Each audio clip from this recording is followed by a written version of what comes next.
Oh, hi. I have a question for you. Do you like birds? Do you like dinosaurs? Did you know birds descended from dinosaurs? How does that work? Evolution.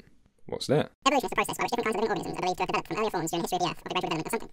Wow, that explained nothing. What is evolution really? How does it work? Who helped our understanding of it? Let's start with who. 1831, pre-Victorian England. Here you'll find a scientist named Charles Darwin. However, at this time, he wasn't old. He's about to get on a boat. Which boat? That boat. The HMS Beagle. The Beagle travelled all the way down and around South America. At a few points the ship stopped, and Darwin was given a chance to actually do his job, which was to record his observations during the voyage, mostly looking at the landscape and wildlife.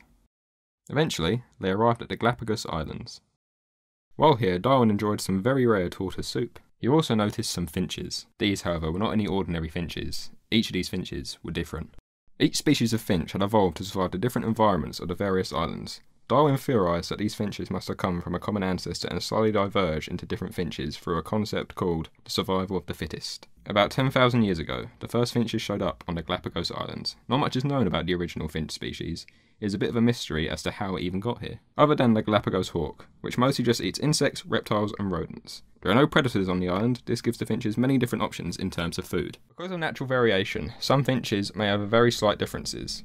The finch with a thicker beak may find it easier to eat fruit and nuts, while the finch with a thinner beak would find it easier to eat insects. Since these finches would find it easier to eat different food, they will seek out locations where their preferred food is more common. This usually meant travelling to different islands and possibly staying on that island if the food was more plentiful. Over thousands of years, the finches that would be better adapted to specific food sources on the specific islands begin to thrive. For example, this is a large ground finch, a descendant of the original species that specialises in eating nuts. Through natural selection, this species of finch has developed a large beak, perfect for cracking open nuts.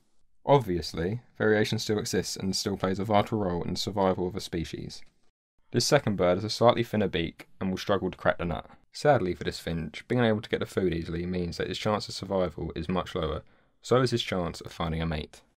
And that was only one example of how diverse the finches of the Galapagos Islands are. These finches, often referred to as Darwin's finches, became a major point of evidence to go into his book on the origin of species. While it was originally received quite negatively, this book later became the basis of modern theory of evolution, cementing the importance of Darwin and his finches in history.